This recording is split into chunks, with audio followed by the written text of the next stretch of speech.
আসসালামু আলাইকুম। সবাইকে স্বাগত জানাচ্ছি বিডিফিউজে। আপনাদের সঙ্গে আছি আমি সুরভি দিবা। মার্কিন প্রেসিডেন্ট ডোনাল্ড ট্রাম্প আসলে যেমনটা চেয়েছিলেন ইসরায়েলের প্রধানমন্ত্রী বেনিয়ামিন নেতানিয়াহু সেটা শুরু করে দিয়েছেন। গাজা পুনর্গঠনের ইচ্ছা তাদের কখনোই ছিল না। এটা খালি করে মাটির সাথে সমান করে দেয়াই ছিল তাদের লক্ষ্য। ট্রাম্প আর তার মধ্যপ্রাচ্য বিষয়ক দূত স্টিভ উইটকফের কাছে গাজা কারো মাতৃভূমি নয়, এটা ব্যবসায়ের একটা সুযোগ। মধ্যপ্রাচ্যের উপকূলে একটা চমৎকার জায়গা, অধিবাসীদের সরিয়ে দিলেই যেখানে তারা বিলাসবহুল অবকাঠামো নির্মাণ করতে পারবে। কিন্তু ফিলিস্তিনিরা হাজার হাজারে ফিরতে শুরু করেছে। শরণার্থীদের নিরাপদ কোনো ক্যাম্পে নয়, বরং তারা ফিরছে তাদের ঘরবাড়ির ধ্বংসস্তূপে, প্রিয়জনের কবরের কাছে। ফিলিস্তিনি মানুষ আর মাটি আসলে এক, তাদেরকে ট্রাম্প কোনোভাবেই আলাদা করতে পারবেন না। বিস্তারিত থাকছে হায়দার সাইফের প্রতিবেদনে।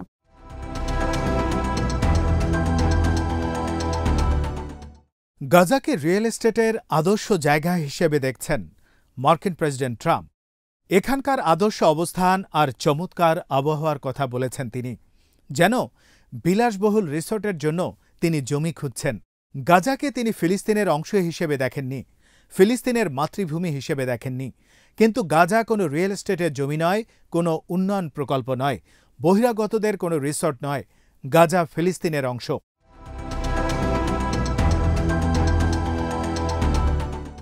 যুক্তরাষ্ট্র গত 15 মাস বহু বিলিয়ন ডলার ইসরায়েলকে দিয়েছে, হাজার হাজার টন বোমা মোতায়েন করেছে এবং গাজার 70% জায়গা ধ্বংসের প্রক্রিয়ায় তত্ত্বাবধান করেছে। এগুলো তারা গাজা পুনর্গঠনের জন্য করেনি। পুনর্গঠনের জন্য কেউ বোমা দেয় না। কিছুই যাতে সেখানে না থাকে সেটা নিশ্চিত করতে চেয়েছে তারা। গাজার যে মানুষদের বোমা দিয়ে হত্যা করা যায়নি, তারা যে আবার ফিরে এসে তাদের ভূখণ্ডের অধিকার দাবি করবে, এটা তাদের হিসেবের মধ্যে ছিল না।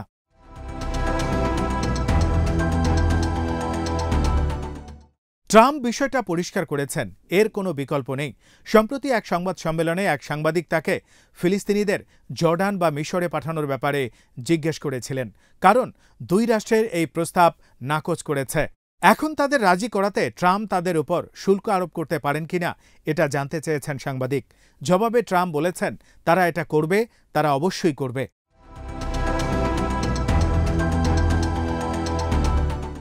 তার কথায় কোনো প্রস্তাব বা নাকচের বিষয় ছিল না, বরং ছিল সুস্পষ্ট ঘোষণা। তিনি মনে করছেন ক্ষমতা, চাপ এবং ইচ্ছেশক্তি দিয়ে বিভিন্ন দেশকে তিনি রাজি করাতে পারবেন, যেন এই দেশগুলো দাবার কতগুলো ঘুঁটি। তিনি বলেছেন বলেই এখন মানুষকে সরিয়ে দিতে হবে, বাস্তুচ্যুত করতে হবে এবং নিজ ভূখণ্ড থেকে মুছে দিতে হবে।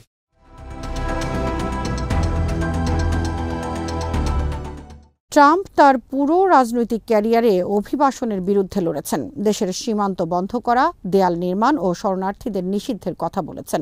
অভিবাসনকে তিনি অস্তিত্বের হুমকি হিসেবে দেখেছেন। আশ্রয় প্রার্থীদের তিনি আগ্রাসী ও অপরাধী মনে করেন। কিন্তু সেই ট্রাম্পই ফিলিস্তিনিদের ব্যাপারে জোর করে অভিবাসন চাপিয়ে দিচ্ছেন। এটা শুধু ভণ্ডামি নয়, বরং ট্রাম্পের নিজের নীতিরই পরিপন্থী।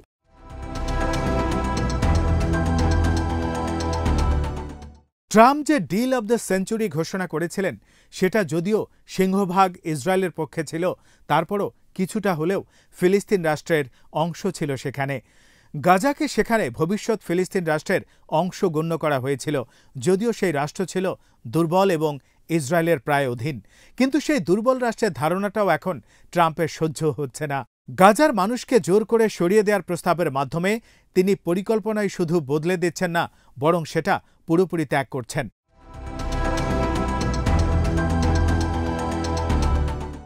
দুই রাষ্ট্র সমাধানের যে দুর্বল চেহারা খানিকটা ছিল, সেটা এখন মুছে দেয়া হয়েছে। নেতানিয়াহু আর তার অর্থমন্ত্রী বেজালেল স্মোট্রিচের নীতি মেনে এখন নতুন পরিকল্পনা নেওয়া হচ্ছে। ফিলিস্তিনিদেরকে স্থায়ীভাবে সরিয়ে দেওয়া হচ্ছে এবং তাদেরকে জাতিগতভাবে নির্মূল করা হচ্ছে।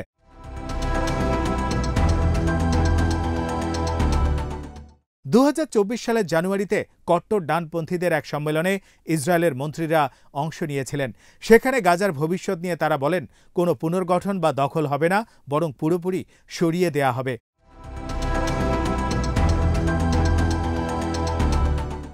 ফিলিস্তিনিদের গণহারে সরিয়ে দেওয়ার সিদ্ধান্তকে তারা ঐশ্বরিক সিদ্ধান্ত হিসাবে তুলে ধরেছেন। বুক অব নাম্বারসকে উদ্ধৃত করেছেন তারা, যেখানে বলা হয়েছে কিছু ভূখণ্ডের অধিবাসীদেরকে যদি তোমরা সরিয়ে না দাও তাহলে তোমরা তোমাদের চোখের কাঁটা হয়ে থাকবে এবং যেখানে তোমরা বাস করবে সেখানে তারা তোমাদের হয়রানি করবে।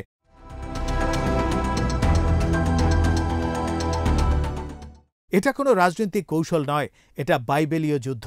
এখানে ঘোষণা দেওয়া হয়েছে যে গাজার ফিলিস্তিনিদেরকে শুধু নিয়ন্ত্রণ বা দখলে রাখলে হবে না, বরং তাদেরকে বহিষ্কার করতে হবে।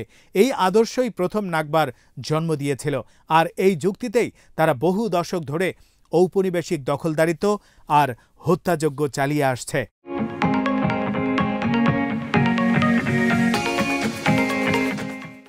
উইটকফ ইসরায়েল সফরকালে ইসরায়েলি জিম্মি আর তাদের পরিবারের সদস্যদের সাথে দেখা করেছেন, তাদেরকে সমবেদনা ও সংহতি জানিয়েছেন।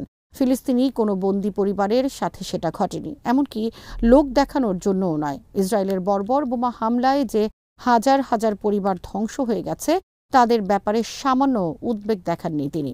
যারা ক্ষুধা কষ্টে চরম দুর্ভোগের মধ্যে আছে তাদের কথাও একবারও বলেননি তিনি, কারণ ট্রাম্পের বিশ্বে কিছু জীবন মূল্যবান, বাকিরা মূল্যহীন।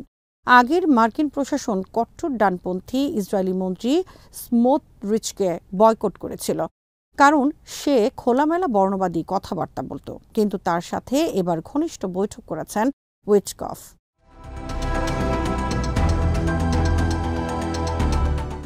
জর্ডানকে গাজার ফিলিস্তিনিদের গ্রহণ করার জন্য ট্রাম্প ঘোষণা দেওয়ার পর স্মোটরিচ এক বিবৃতিতে তার প্রশংসা করেন।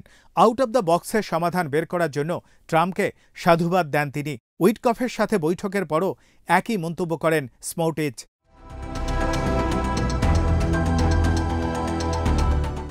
ইসরায়েলের কট্টর ডানপন্থীদের ট্রাম্পের টিম শুধু সহ্যই করছে না, তারা এখন সক্রিয়ভাবে তাদের সাথে যোগ দিয়েছে।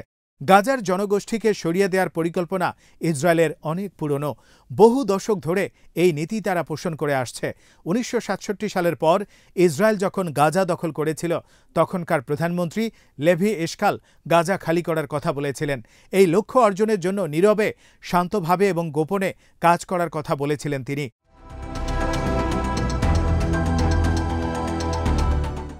এই চিন্তা এশকলের একার নয়। সাবেক প্রতিরক্ষা মন্ত্রী মোশে দায়ান ইঙ্গিত দিয়েছিলেন যে গাজার শুধু 1/4 মানুষ থাকবে, বাকিদেরকে যে কোনো উপায়ে হোক সরিয়ে দিতে হবে।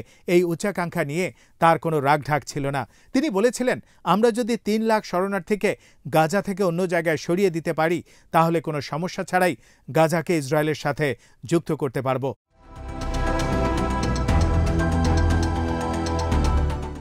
এশকল এটাকে আরও এগিয়ে নেন। তিনি মনে করতেন ফিলিস্তিনিদেরকে দুর্ভোগের মধ্যে রাখলে তারা গাজা ছেড়ে যাবে।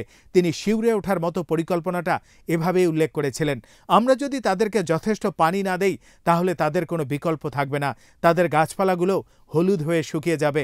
ইয়াসির শাপিরের মতো অন্য মন্ত্রীরা আরও আগ্রাসী কথাবার্তা বলেছেন। শাপির প্রস্তাব দিয়েছিলেন তাদের ঘাড়ের স্কার্ফ ধরে উঁচু করে নিয়ে তাদেরকে জর্ডানের পূর্ব তীরে ছুঁড়ে ফেলা উচিত।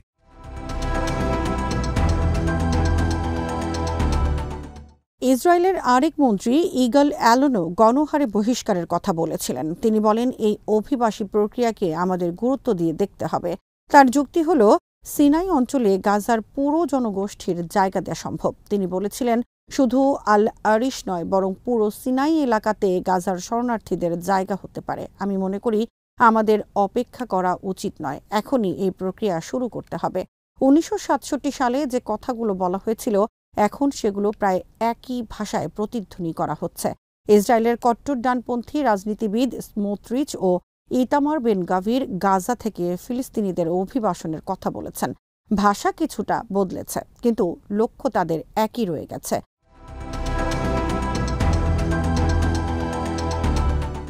তাদেরকে সাগরে ফেলে দাও, মরুভূমিতে ছেড়ে দাও, যেখানে খুশি দাও, কিন্তু এখানে তারা থাকবে না।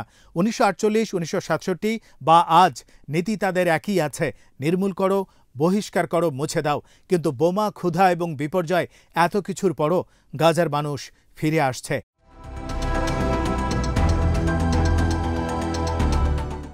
হাজার হাজার ফিলিস্তিনি গাজার উত্তরাঞ্চলের দিকে রওনা করেছে।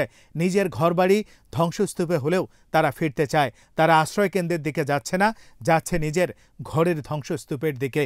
নিরাপদ কোনো স্থান নয়, তারা প্রিয়জনের কবরের কাছে যাচ্ছেন, যেটাকে তারা কবরস্থান বানানোর পরিকল্পনা করছিলেন, সেই ভূখণ্ডের দিকেই তারা যাচ্ছেন।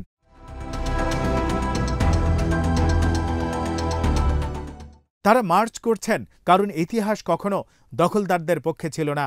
ফিলিস্তিনিরা যেমন তাদের ভূখণ্ডের অংশ, তেমনি এই ভূখণ্ড ফিলিস্তিনিদের অংশ। এই ভূখণ্ড ছেড়ে তারা এক মুহূর্ত থাকতে চায় না। প্রেসিডেন্ট ট্রাম্প ভ্রান্তি বিলাসের মধ্যে আছেন যে ফিলিস্তিনিরা গাজা ছেড়ে চলে যাবে, যতই ধ্বংসস্তূপ হোক, এটা তাদের মাতৃভূমি।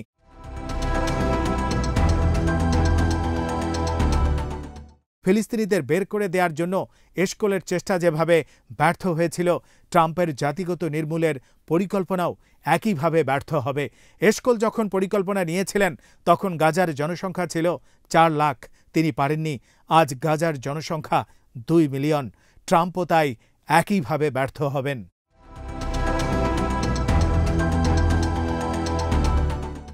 আজ এখানেই শেষ করছি। সবাই ভালো থাকুন, সুস্থ থাকুন আর দেখতে থাকুন বিডিভিউজ। চ্যানেলটি ভালো লাগলে সাবস্ক্রাইব করুন, সংযুক্ত থাকুন আমাদের ফেসবুক পেজে।